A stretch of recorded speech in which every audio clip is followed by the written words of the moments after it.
সম্মানিত আশিকি রসুল ও হোসাইনি মুসলমানদের প্রতি আমার অন্তরের অন্তঃস্থল হতে সালাম জানাচ্ছি। আসসালামু আলাইকুম ওয়া রাহমাতুল্লাহি ওয়া বারাকাতুহু। আজকে সাজদার প্রসঙ্গে কিছু আলোচনা করব। খলিফা আল্লাহ পাক রব্বুল আলামিন দুনিয়া সৃষ্টির আদিতে তিনি খলিফা বা প্রতিনিধি সৃষ্টি করেছেন। খলিফা কী এবং কাকে খলিফা বলা হয়? খলিফা আরবি শব্দ, যার শাব্দিক অর্থ হলো প্রতিনিধি।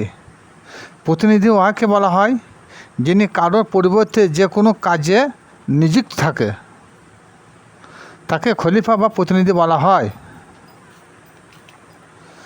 যে কোনো বান্দার পরিবর্তে তার কাজে নিযুক্ত থাকাকেই খলিফা বলা হয়। আবার সমানও বলা হয়।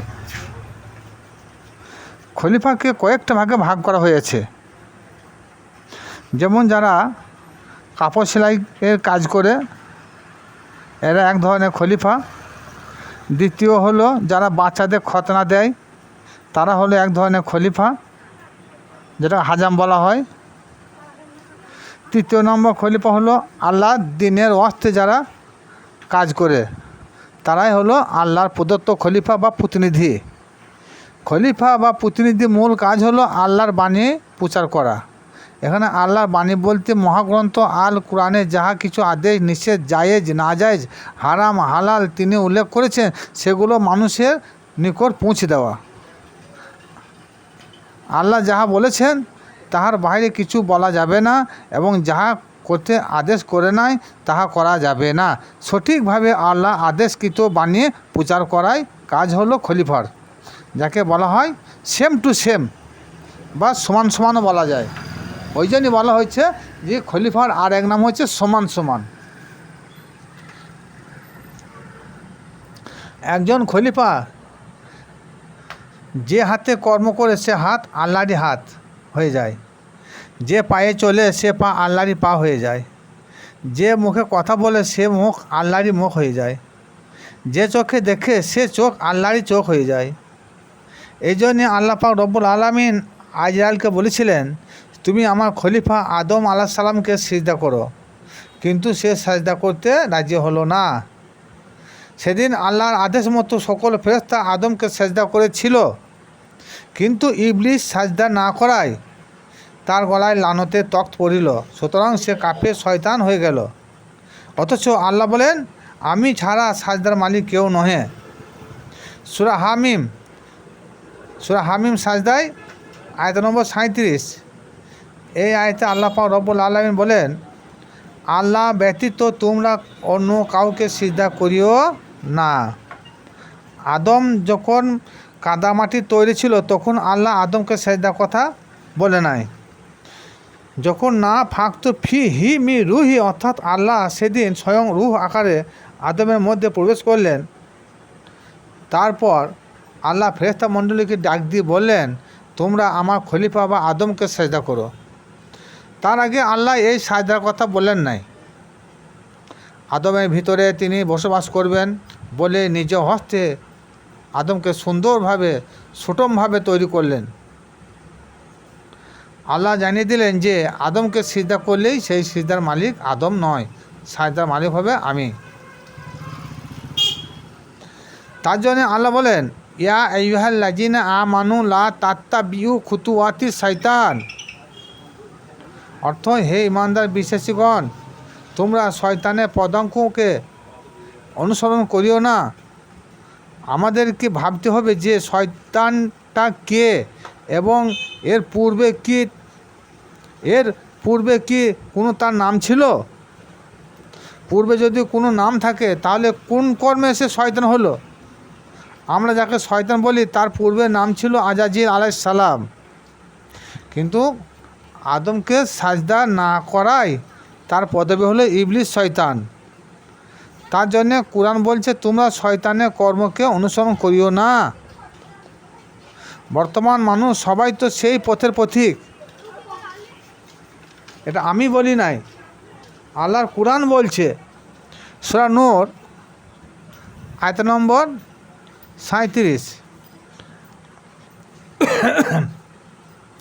আল্লাহকে সাজদা দিতে হলে আদম স্রোতের মধ্যেই সেজদা দিতে হবে। যেনারা রসুল এবং খলিফা তারাই আল্লাহর বার্তাবাহক। রসুল অনুগত্য, আল্লাহরই অনুগত্য। রসুলের অনুগত্য করা মানে আল্লাহরই অনুগত্য। রসুলের স্মরণ আল্লাহরই স্মরণ। রসুলের দেখা আল্লাহকে দেখা। আপন মুর্শিদই হলো রসুল। সুতরাং পীর মুর্শিদকে দেখা মানে আপন রসুলকে দেখা। রসুল দু প্রকার, যথা নবী রসুল আর কেবলমাত্র রসুল। নবী রসুলের প্রতি ওহী নাজেল হয়, আর যারা সাধারণ রসুল তাদের প্রতি আল্লাহর ওহী নাজেল হয় না।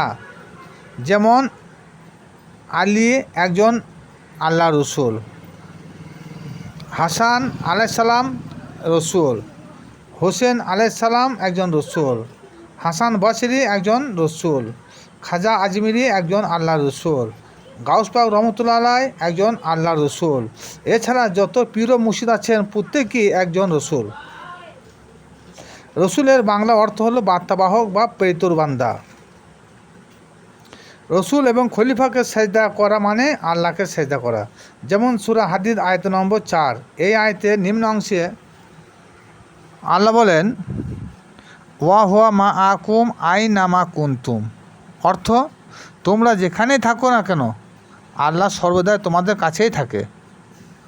মানুষের মধ্যে যদি আল্লাহ সর্বদাই বিরাজমান থাকে তাহলে মানুষকে সেজদা করলে সে সেজদা আল্লাহই মালিক। আবার সূরা কাফে আল্লাহ বলেন, নাহানু আগরাবু ইলাহি মিন হাবলিল ওয়ারিদ। এর অর্থ হলো, আল্লাহ বলেন, বান্দা আমি তোমার সারোগের থেকেও অনেক নিকটে তোমার কাছে আছি। এরকম বহু প্রমাণাদি থাকার জন্যে আল্লাহ অলিরা আদম সেজদা জারি রেখেছেন। ইহা সেরেক নহে। সেরেক হলে আল্লাহ সৃষ্টির শুরুতেই আদম আলাইহিস সালামকে সেজদার কথা বলতো না। হযরত ইউসুফ আলাইহিস সালামকে সিংহাসনে বসিয়ে তার 11 জন ভ্রাতা এবং পিতামাতা সহ তাকে সেজদা করেছিল। এই সূরাটা তো রহিত হওয়ার দরকার ছিল, কিন্তু বর্তমান আলেমরা এই বলে ওই সূরাটা রহিত হয়ে গেছে। কখনো সূরা ইউসুফ আয়াত নম্বর 100 এই আয়াতটি আল্লাহ পাক রব্বুল আলামিন তিনি রহিত করেন নাই। এটা আলেমদের ষড়যন্ত্র। সুতরাং আল্লাহ পাক রব্বুল আলামিন তিনি একমাত্র সিজদার মালিক। আর তিনি যে মানুষকে পরিবেষ্টন করে আছেন, তিনি যে মানুষকে ঘিরে আছেন, তিনি যে মানুষের মধ্যে আছেন, তিনি মানুষের সারোগের মধ্যে আছেন, তার জন্যে সুফি কারামরা তিনারা আদম সেজদার মাধ্যমে আল্লাহকে সিজদা জারি করেছেন। কারণ আল্লাহকে যখন সিজদা দেবো তখন আল্লাহকে দেখে সিজদা দেওয়াই প্রয়োজন। কারণ আল্লাহ বলেছে আমাকে সিজদা দাও, আমার নামের সিজদা বলা হয় নাই। কারণ আমরা যারা নামাজের সিজদা করি, সুবহানা রব্বিয়াল আলা বলি, তারা তো আল্লাহকে না দেখে সুবহানা রব্বিয়াল আলা বলি, কিন্তু এটা কি হলো, আল্লাহকে দেখে সিজদা করা হলো না। এই সিজদাটা হলো আল্লাহর নামের সিজদা।